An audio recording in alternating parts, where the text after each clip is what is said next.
Eric Zdankiewicz. I work, how many people know what Naval Facilities Engineering Systems Command is? Oh, wow, two, that's more than typical. NAVFAC for short. We are responsible for the maintenance of all naval facilities and submarine corps. Been there 15 years I did 12 on the design side because we also are the design agent for the Navy. I have a BS in fire protection from College Park, University of Maryland, licensed in Virginia. Anybody know what SFPE is? The Society of Fire Protection Engineers? Yep, okay. Are you an FPE? Yeah. Word? Go Terps. Nice, go Terps. All right, cool. Well, that's the presentation because somebody's going to fact check me, so I don't want to. We just started this COVA chapter, Coastal Virginia. I live in the Virginia Beach area, and I just became a professional member of SFP, which I think is pretty dope. So that's a thinner picture of me, I think. All right, so I like to get a feel for, obviously this gentleman's a fire protection engineer. How many facility owner representatives do we have in the room? Anybody? Okay, we got one. Maintenance forces, anybody? A couple few. Is there any like AHJs or the like? Okay, we got another one. What is, people who didn't raise your hand, who do you represent? Just so an architect, perfect. Commissioning, perfect. All right. So all this is going to come into play a little bit. I also like to move around, so just bear with me. So the learning objectives on this is basically to identify the relationship of fire protection systems and maintaining the compliance with the design intent. Buildings are built with a purpose. That purpose is known at the time of the building. The life cycle of the building will change over time, so kind of the design intent needs to be kept up with the purpose of the building over the years. I will tell you secretively, maybe turn the recording off, the Navy's terrible at this.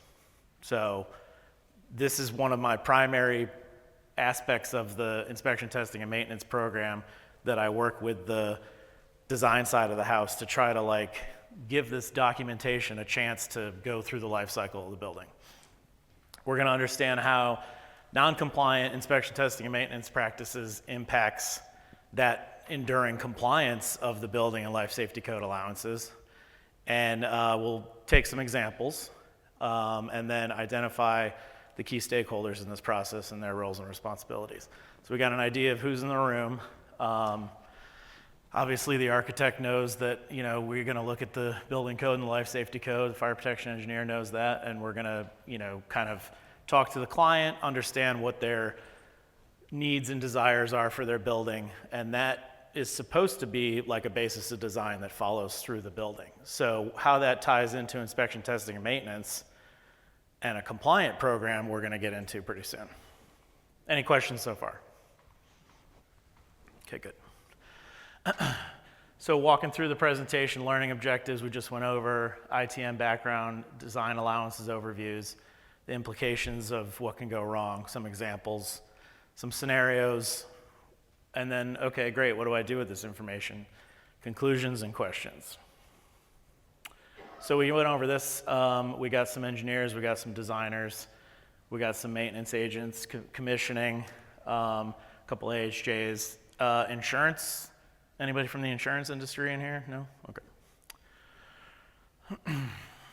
So what I like to do is kind of set the tone and the ground rules.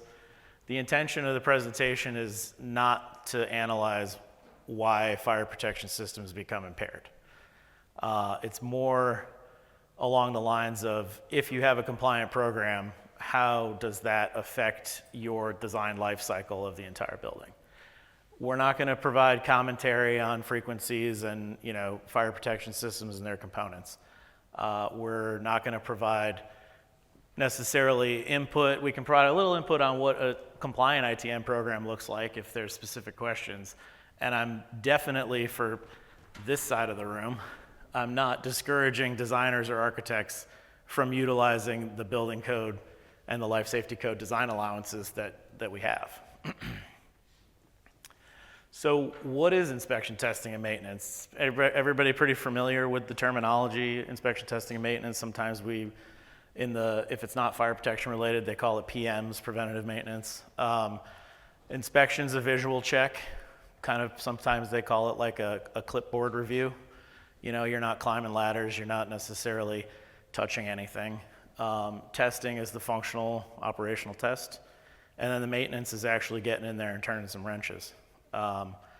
And then who's responsible for inspection, testing, and maintenance? For the building owners, do we know who is their ITM agent? So ultimately, the property owners or the designated representative is the person who is in charge of that. And fun fact, the designated representative is not defined in NFPA 25 or 72. Anybody familiar with NFPA codes?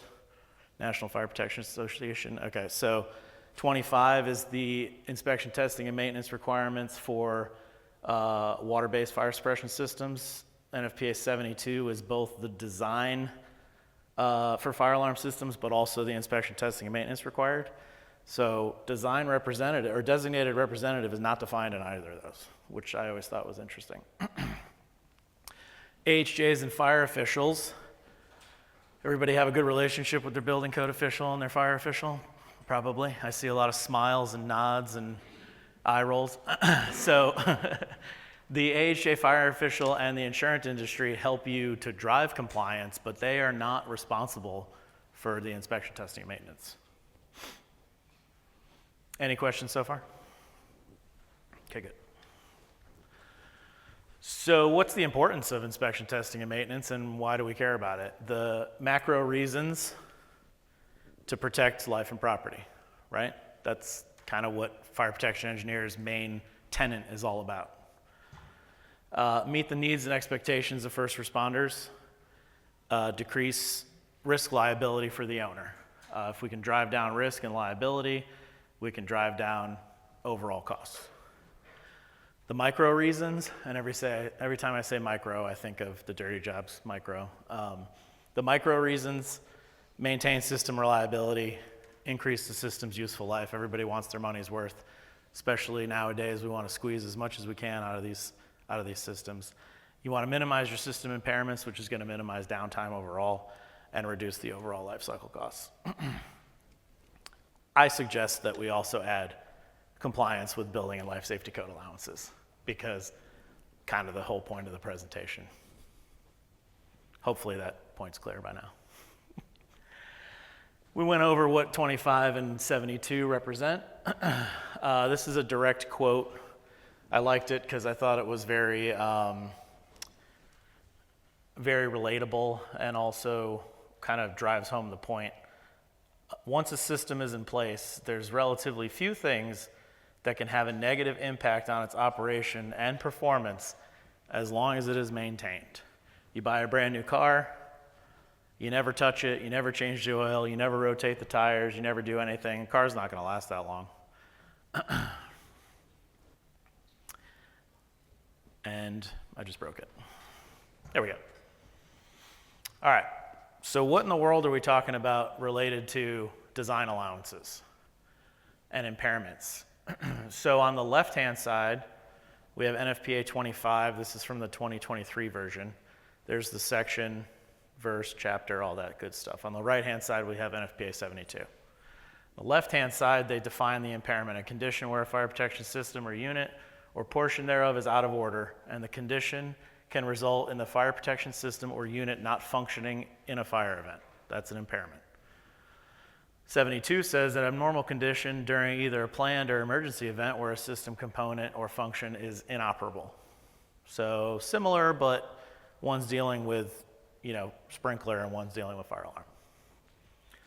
I highlight the section in the enhanced content because it kind of drives home the point further.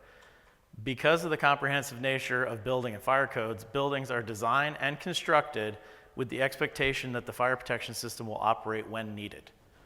So as a fire protection engineer, if we take a code allowance that says we can extend our dead-end corridors or have a greater common path of travel, or have an open atrium, or have like buildings in Baltimore, have a parking garage structure underneath another inhabited structure.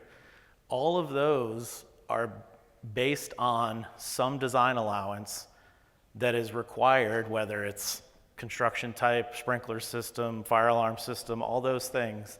And we include smoke dampers, fire doors, all of that kind of comes under the same umbrella. So if that's not functioning, then it's a little sticky that you took all of the design code allowances without that stuff working. All right, move on. Here's kind of the design allowance life cycle. Code compliance documents are key to identifying the allowances used during the design process. We use things like basis of design, or like a code breakdown or a life safety sheet or something like that to kind of let everybody know what all of our assumptions are for a particular building or project. So we go around the circle. You got the code compliance docs, your acceptance testing, your inspection testing and maintenance, you perform repairs, because usually inspection testing and maintenance finds things that needs to be repaired. You submit your ITM documents, you retain them in some kind of hopefully orderly manner, and all of that is around the protect life and property. As we said, your proper ITM should discover your impairments, critical deficiencies, or non-critical deficiencies. And it's all about the record keeping, folks. If you're an owner and you hire Billy Bob's carpet and trunk slamming fire protection maintainers, and they show up with an iPad and it doesn't connect to the internet, and oh yeah, we have the documentation, and then you ask them what NFPA is and they don't know, like that's kind of cause for concern. As the owner, you're responsible for your ITM documentations. So what does a building code design allowance look like? There's a lot of words there, but I'll read the highlighted part. The presence of an automatic sprinkler system throughout the building basically affects that entire paragraph. That's out of the 2015 IBC version.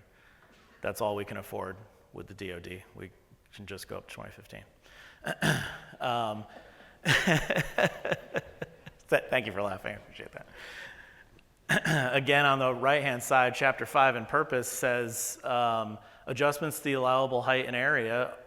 Does everybody know what I'm talking about when I say height and area? I know fire protection and architect probably know, but everybody else is nodding. Okay, great. Adjustments to the allowable height and area based on the presence of fire protection systems with off or protection for both building occupants and responding fire service personnel in the event of a fire. So if we increase the area of the building, increase the height of the building, that is primarily usually a direct result of including a fire sprinkler system. Any questions so far? Anybody need more coffee? Okay. So what is common building life safety code allowances? Also, I work for the Navy, so I love a good acronym. There's a lot up here. International Building Code, IBC, says you can have height increases, you can increase the number of stories, your total area increases, including unlimited area buildings in conjunction with some other criteria. You can have combustible types of construction, quantities of hazardous materials. I mean, the list kind of goes on and on. NFPA 1, which is the fire code, as it's often referred to, you can reduce your hose stream allowances for the responding fire department, which is a lot in the world that we live in now, where municipalities are reducing the water supply because they want to conserve water. If you can reduce your hose stream allowance, that's a pretty good deal. Fire flow and duration reductions as well. What does the life safety code say about that? That's NFPA 101. You can do things with your common path of travel distances, dead-end corridors, the quantity of the means of egress, the remoteness of exits, meaning when you have multiple exits in a room, they don't have to meet a certain total remoteness. They could be a little bit closer together, which is good for room layout. Architects love that because they're like, I don't want a door here. Oh, I had an asterisk on that for a reason. I'm sure it was witty and amazingly, oh yeah, that wasn't anything good. All right, so here is not an exhaustive list, but these are all of the fun things that you can do in a business occupancy. Per the life safety code, I think I mentioned, you can have non-rated openings in attached parking structures, elevator lobby, access locking doors, you can change that arrangement. You can have delayed egress locking, stories constituting area of refuge, which is relatively kind of new to the ball game of life safety code. Number of egresses we talked about, common path, all that stuff. That's a lot of words, but I highlighted something. It seems important. Let's read it. So code trade-offs. Sorry. I'm going to shut that off. There we go. Code trade-offs, exceptions, reductions, or other design options are not unique to the IBC. And this is the important part. Everybody get ready. Such trade-offs occur more than 60 times in the code. You can take 60 design alterations and exceptions with the inclusion of some kind of fire protection system or building feature that relates to fire protection. 60 is a lot. I know if I was 60 years old, I'd be mad, but 60 is a lot. So what's a mitigating measure? Well, where a fire protection system is out of service for more than 10 hours in a 24-hour period, the impairment coordinator, no idea what an impairment coordinator is, it's actually not defined anywhere. The impairment coordinator is supposed to do one of the following. If anybody has ever done this, by all means, please let me know how it went. Is anybody going to evacuate their building? Probably not. Are you going to have an approved fire watch? Approved by who? The code official, your impairment coordinator that's not defined anywhere. Establishment of a temporary water supply. I'd love to see this happen one time. Or the establishment and implementation of an approved program to eliminate potential ignition sources. That sounds like a fire watch. So I've never seen any of these done. I would love to know if anybody's actually successfully done something like that. Yes, sir. So B, where it says approved, by definition, 25 approved is acceptable to the AHJ, so that's where that comes from. I have seen and done several times temporary fire pumps. Okay. Which is the temporary water supply. It could be other things, such as if your system demand is lower, you could directly attach to a hydrant and through the FDC as well. Mm-hmm. Okay. So I've seen and done those. That's creative. I like that. But never did you consider evacuation? Because that's... I'm not on the building side of it. Right. Okay. It's just not realistic, though, I don't think. If you have a fire protection system that's out of service in a 14-story building, you're not evacuating. I can't even get a 5,000 square foot building evacuated, even if I say pretty please. But the nice thing is that says one of the following. Correct. You don't have to do all of them, no. But I would say probably the most palatable and the one that I see the most often is B, an approved fire watch. Yep. And an approved fire watch just means basically that you have a plan to conduct your fire watch, but it assumes that you have the people available to perform the fire watch. And that's usually kind of the sticking point that we find is like an able-bodied individual doesn't necessarily equal a fire watcher. There's a lot of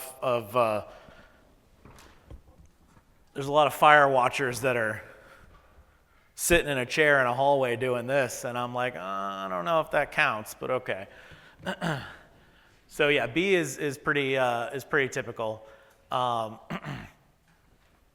What I wanted to point out was that based on this presentation and the impairment situation, like a fire watch doesn't decrease your travel distance. So if your sprinkler system is inoperable, you're now essentially in an unsprinklered building, but perhaps you took design allowances or the designer took design allowances in the building you're occupying.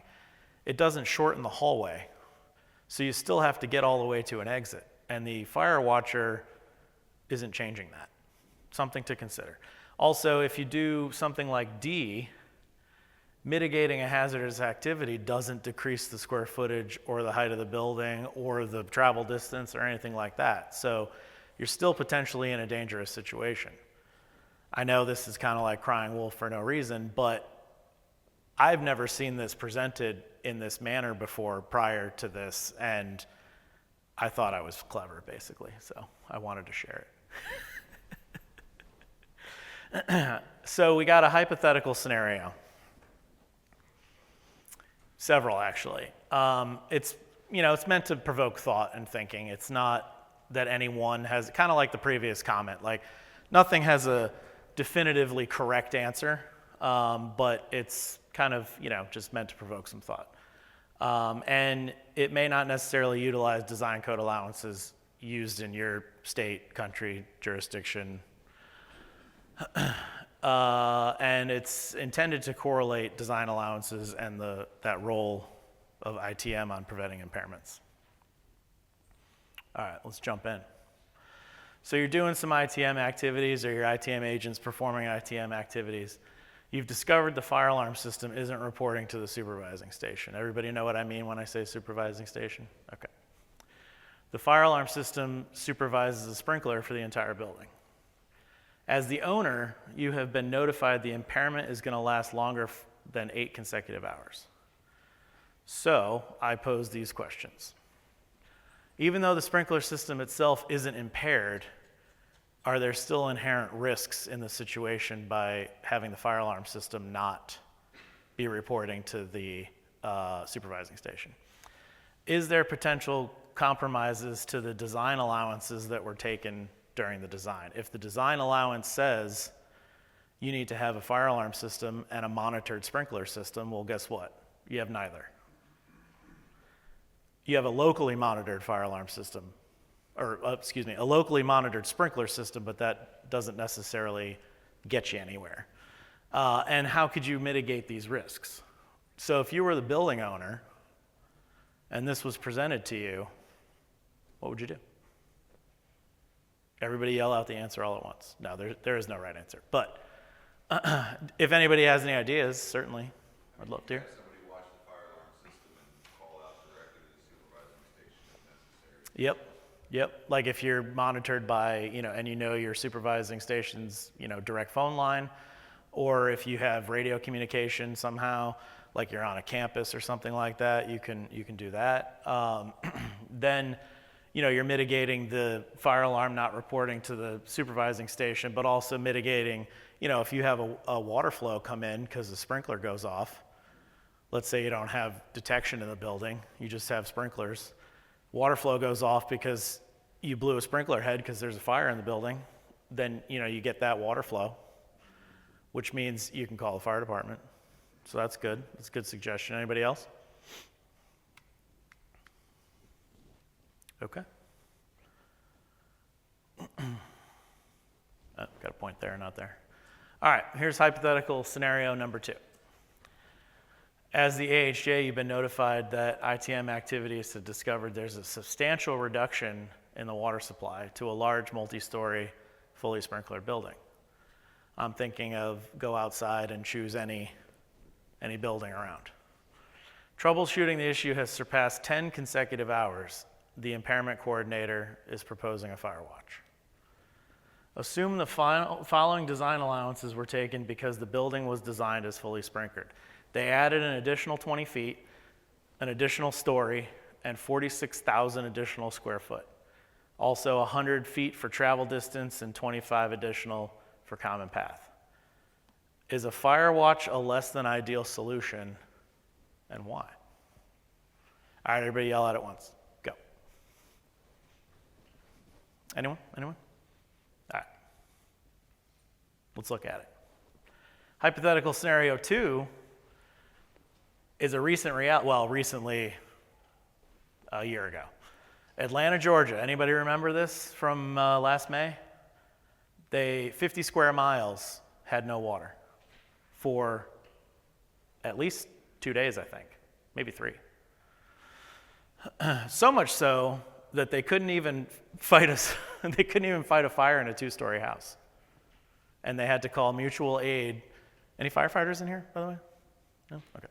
They had to call mutual aid from the surrounding towns to bring their water tankers to fight a 2-story house fire, which normally in a regular response, you would probably hook a primary hydrant on the way, and you would send an engine, a ladder, and a battalion chief, and maybe get a second engine.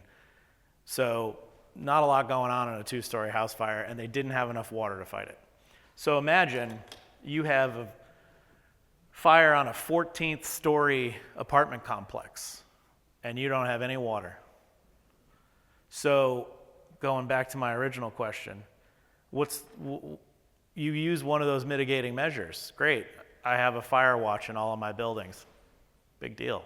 What's it gonna do? I'm gonna jump up and down and yell? You can't put a temporary water supply, 50 square miles. I know this is a massive example, but most people on the news, no matter what station you looked at, was concerned about not having water to wash clothes and drink and shower. Good to have, right? But literally the city could have been burning, and nobody was really even concerned about that so much. And the code addresses it and says you can do these things, but kind of like a 100-year, rare situation. But no one was covering. I mean, the California wildfires, terrible, we all know, and there was a lot of issues with water supply. California typically has problems with water supply, just generally speaking. So that made a lot more stink than this did. But 3 days without water is a problem when all of the systems in those buildings through a 50 square mile area is relying on having sprinkler coverage, basically. Same issue with power. If your power goes out for an extended period of time, your batteries are only going to last so long in a fire alarm system. So here's some fun numbers. The 50 square miles, it was 3.5 days. There was 355,000 people at the airport. There was 60,000 people at the Mercedes-Benz Stadium on June 2nd for a soccer match. They allowed it to happen knowing that there wasn't water. Concert at State Farm was canceled on the 31st, but it was held the next day, or it was held on June 2nd, before they've solved the water supply issue. And then, of course, the 2-story house that we covered. Any comments on that? Concerns, questions? Yes, sir. So having been at Mercedes-Benz, it's mostly non-combustible surfaces. Mm-hmm. I mean, it's practically concrete everywhere. Good. They finish it, so that one is less of a concern. To talk about, not really publicizing the fire impacts, I imagine they would do that in case there were an arsonist somewhere in the city. Mm-hmm. If they hear that, Yep. I can do my worst. Right. So that kind of makes sense not to publicly acknowledge that. I gotcha. But if you were an arsonist, wouldn't you know already that, hey, a water supply means I can... Or you were like, somebody's going to fly in from like Illinois and be like, yeah, I'm really going to get him. All right. I did promise I wasn't going to go all the way, so here we are. I'll talk slower. Conclusions and takeaways. Dramatic pause. Each stakeholder has the important task of understanding the relationship of design allowances and inspection, testing, and maintenance. Let me back up a second. Did I do a good job of explaining or presenting kind of the issue, if you will? I'll just take a lot of nods. I see a couple. Okay. All right, I'll do better next time.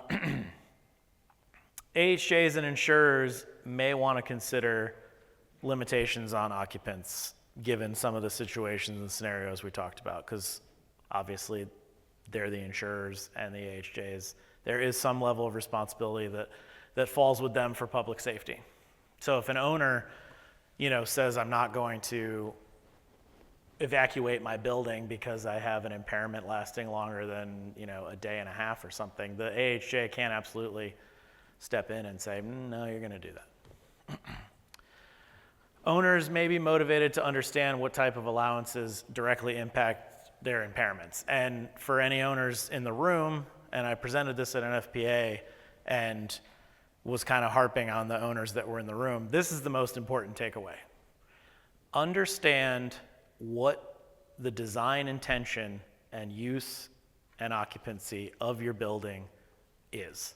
If you didn't build it, well, even if you did, but especially if you bought it already built, if you don't understand what your building was designed for, you don't know what your limitations are as far as the design allowances that were taken and the fire protection systems being impaired and how that affects overall. And for the designers, again, I said I'm not going to discourage from taking design allowances, but you may want to more carefully consider what allowances you're willing to include and clearly articulate and identify the assumptions in those bid documents and RFPs and any other scope document, basis of design, all that stuff. Identify the assumptions that you made for applying the design allowances that you took. Clearly indicating that basically allows you to maybe sleep better at night and say, hey, I told you guys that you needed a fully sprinkler building. You stopped maintaining it after 5 years, that's not my problem, to be blunt. And as the inspection, testing, and maintenance program manager for NAVFAC, it's never too late to start an ITM program. Know the condition of your systems, get them, fire protection is kind of like the redheaded stepchild to HVAC and plumbing and electrical because, it doesn't scream up and down that there's something wrong. If you have a obstruction in your 4-inch main that is in your sprinkler system, you're not going to know it until something happens. Whereas if you got a clog in your toilet or it gets hot in the summer because your HVAC is broken, everybody knows it. The light switch doesn't work on the wall, there's a breaker issue, all that. Fire protection, the fire protection engineers know that the systems are active, but everybody usually considers them passive because they're just forgotten about. They're kind of just up there. So never too late to start. And as we talked about early on, documentation. Design documentation is great for all of the stuff that we talked about with the assumptions that you made, but ITM documentation is just as important. Your ITM documentation is necessary to the life cycle of the building. Consider it like warranty paperwork that just kind of goes with it the entire time. Here's some of the publications and references I use just to make sure that nobody gets mad that I ripped it off or copyright infringed or whatever. That's all of it. Questions, concerns, comments, fears? Do you want me to go back one so you can take another picture? They will be available on the app, right, Paul? Yeah, okay. Good. Sir? Eric, can I just add, that was a great presentation. Thank you. I know you talked about fire alarm systems and sprinkler systems, but there are other systems out there. Absolutely. Fire dampers are always neglected. Like, people don't test fire dampers. Fire-rated doors or means of egress doors, people don't test those. Mm-hmm. Out of sight, They do not test those. out of mind. So those are critical systems to life safety. Yes, and thank you for bringing that up. Smoke control systems, often forgotten about. The smoke control systems, as far as a design intent, smoke control systems are critical. If you are putting in a smoke control system and taking some design allowances from that smoke control system, that might even be more important than the stuff that we covered here. Because you're basically saying, I am going to allow this smoke to bank down X amount of feet in whatever stadium or atrium or whatever that you have, and the smoke control system has to keep up. And if the damn thing doesn't work, then that's a problem. So thank you, great point. I was kind of hitting the wave tops on this one, but I appreciate that. I think I should probably consider that for my next presentation. Smoke dampers in the ceiling, forgotten about. Sometimes an access panel's cut, sometimes not. Are they even tested appropriately? How many plenum-rated Cat 6 cables are pulled over the top of your smoke damper or your fire damper or your combination? Anybody ever seen rolling fire doors? They're either the coil ones or they slide. Never tested. Never tested. Some of them have ropes still that need to be replaced because the cotton rope itself is burning versus an actual filament that gets burned and it's basically a piece of solder that melts and it breaks the chain.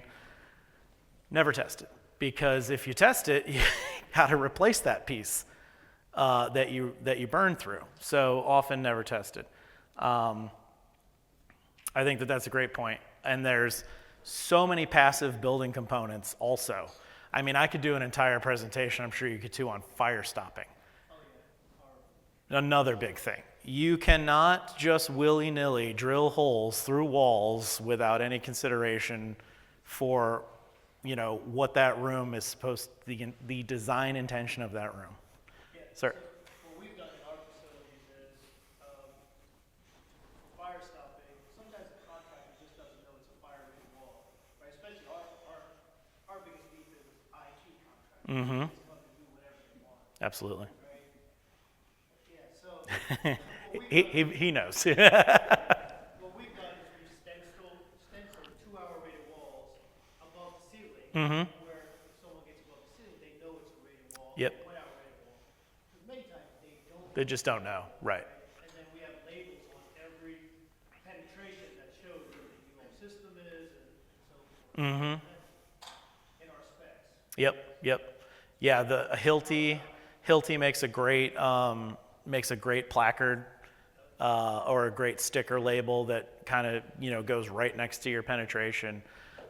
If you ever want to have some fun and you go into a building under construction and you find the one guy who's covered in red caulk, and ask him, hey, what fire stopping system are you using? The red one? True story, literally had that. A lot of times the contractors just don't know that they're supposed to be using a listed system for that particular penetration that they're making. And I won't call out anybody in particular, but plumbers are the worst. And IT, of course, is, IT comes in and they drill a 16-inch hole to run a Cat 5 cable through it. Any other questions, comments, concerns, fears, reservations? Yes, sir. Just one comment. I think you hit the compliance with the ITM pretty well. I just want to iterate that just doing an annual 25 or 72 is not compliant with either standard. It is not. Correct. Thank you, sir. I appreciate that. Yeah, there is entire frequencies listed in those respective codes. There's, those are the national codes that are generally adopted, but your jurisdiction could be different. NFPA is, a good standard to follow, but, there's other ITM standards that are out there, especially, if you're, European or, God forbid, Canadian, but there's that. In the back, sir? 100%. Your insurance might require like FM Global or whatever they dictate for their frequencies can increase, that their frequencies could decrease even. Who knows? The uniform codes that we use in the DoD are called UFCs, Unified Facility Criteria. Their frequencies are actually reduced in order to take risk where we can on some systems to save money, because we don't have any. Elon's got it all. Yes, sir. Okay, perfect. Does anybody on this side of the room have any questions, concerns, comments, fears? Tomatoes, cabbage, no? Okay. Thanks, everybody. I really appreciate it.